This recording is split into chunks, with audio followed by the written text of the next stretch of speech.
Thank you, everyone, for joining us. We have another cooking at home segment with myself, Jeremy Capone. I'm the wellness chef for the Cancer Rehabilitation and Survivorship Program at the Princess Margaret Cancer Center, and we have.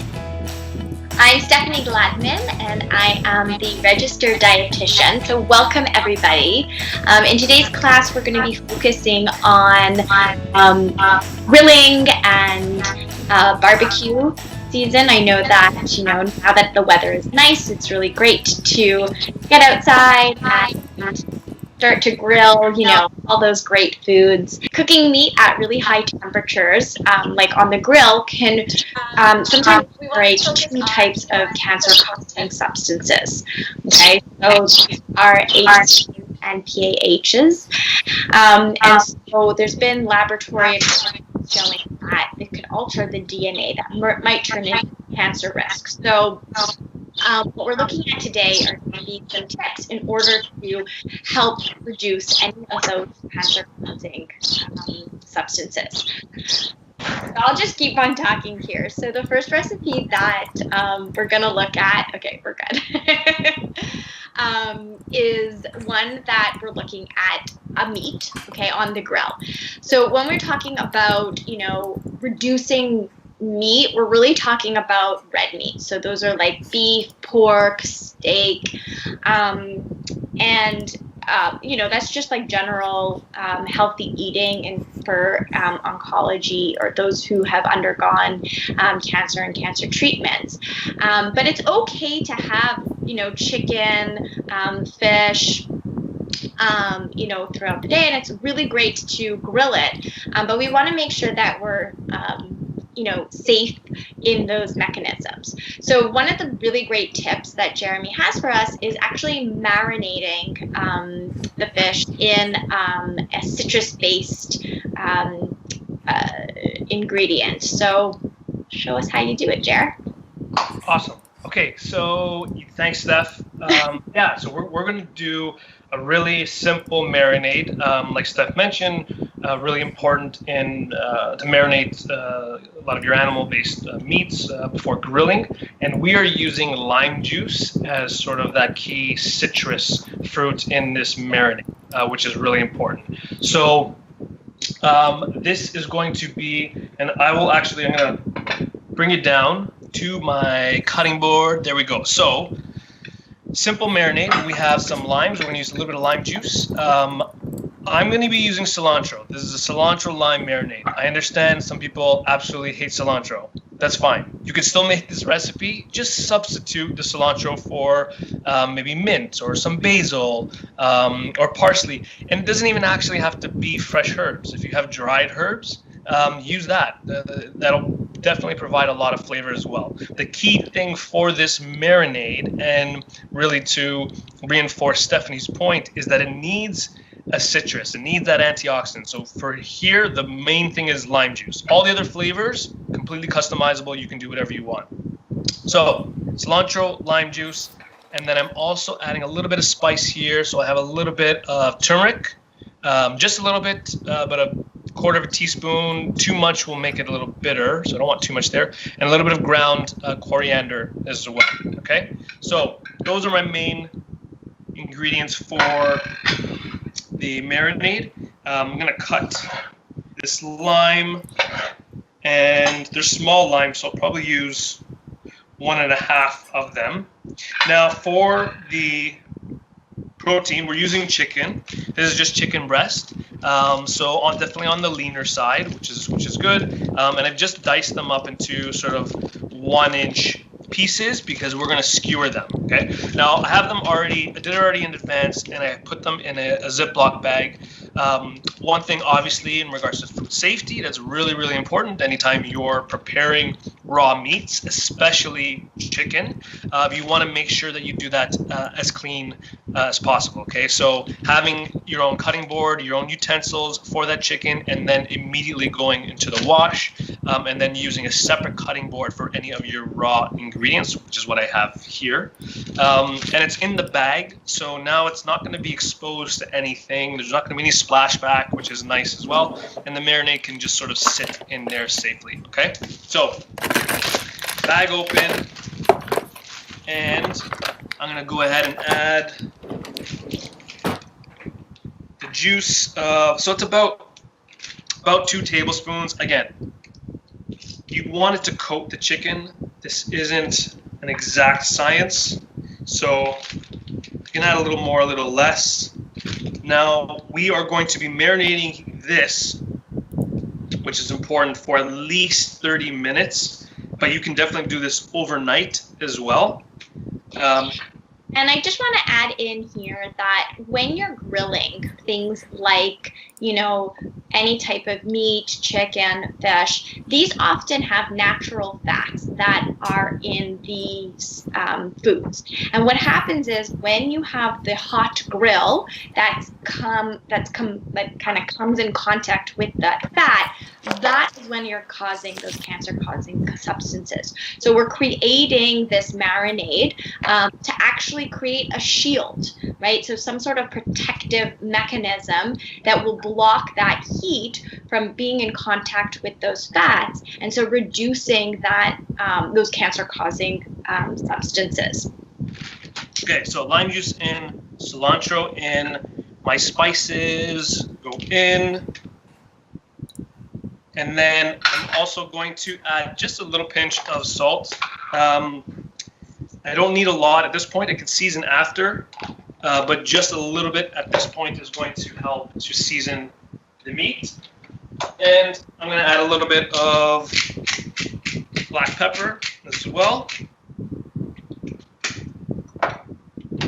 And just a touch of olive oil. Now I don't want to add too much because the olive oil, like Steph mentioned, the olive oil is a fat and it could cause flare-ups on the grill. So I just want to have a little bit in the marinade, but not too much. Okay, so that's pretty much it. At this point, we can safely now close the bag, right? And then just massage that marinade onto the chicken, okay? And what's nice is because we added some colorful ingredients like the turmeric and the cilantro, you can kind of get a good idea of when it's evenly coated just based off of the color alone. It should be a really nice sort of golden yellow and green color. So that's done. That's going to be in the refrigerator. Make sure this does not sit out on the counter. You definitely want to have this in the refrigerator when you're marinating, and then you can take it out as soon as you're ready to cook it, okay? So that's going to go in to the fridge. Fast forward an hour. I've already done some, and you can cook it. Now, we're using the barbecue. Obviously, this class is all about barbecue safety, so I'm going to take you outside to the barbecue where I've already skewered some chicken in advance, and we're going to talk a little bit about that as well, okay? Come with me, why don't you? On the grill, Steph, you can see the grill, right? I can see the grill. Looks great. Beautiful. So we have, this is for the last recipe, so don't look at that side. I'm going to move that. But here's the chicken. I've even put some onion and some, you could put some peppers. It's a great way to include some more vegetables onto the skewer as well. But the safety piece, which I want to talk about, is in the grilling itself. So when you're grilling meats that do have extra fat, and it drips onto your coals or on your flames in the barbecue, it can cause flare-ups. And flare-ups are when that sort of burst of flame comes up and touches the meat. And Steph, we don't want that, right? Yeah, exactly. And the other thing that I wanted to just add here that's really important is that you want to reduce the amount of surface area on the grill. So making skewers is a brilliant idea because you're making them in cubes, and you're also, again, that surface area, you're limiting the amount of area that is on the grill. So that's super, super important.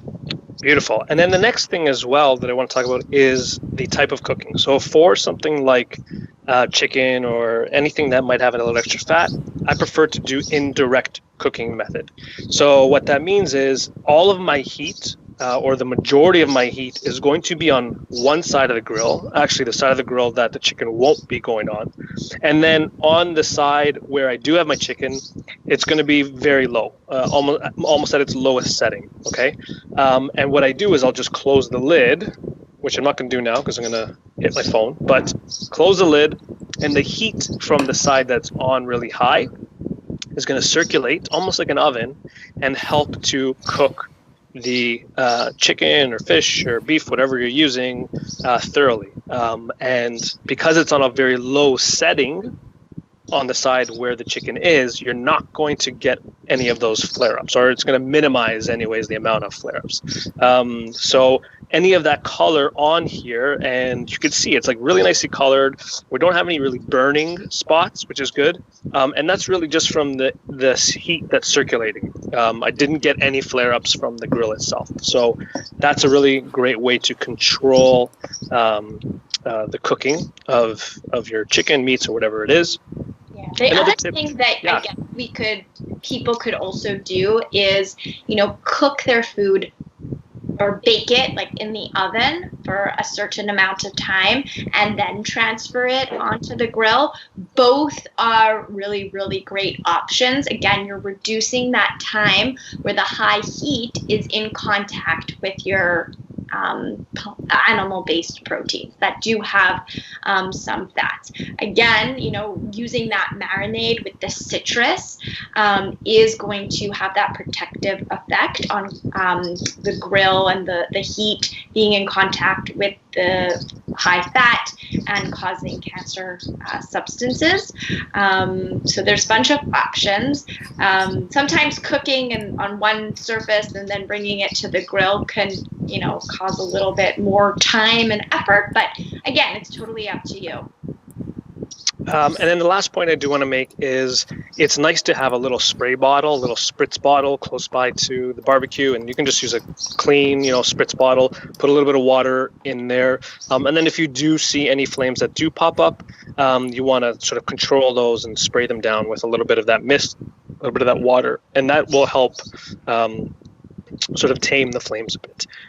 With that being said, when you're barbecuing, don't leave the barbecue. I think that's something that maybe we all get into the bad habit of. You don't want to do that because, you leave the barbecue and come back and then that's when things burn or worse. So beautiful. Skewers are done.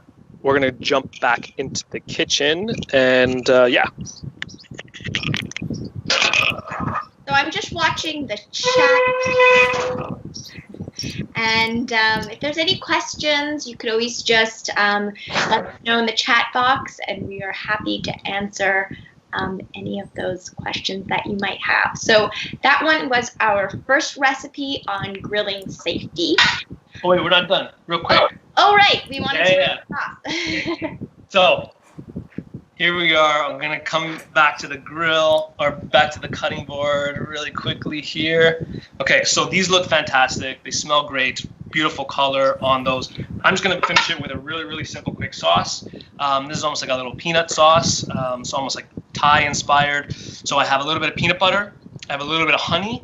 And I have a little bit of sriracha, which is going to add, obviously, some spice. If you don't like spice or if you can't handle spice, obviously don't add that part. And then I'm going to give it a squeeze of lime juice, probably about a tablespoon and a touch, just so that it mixes really nicely.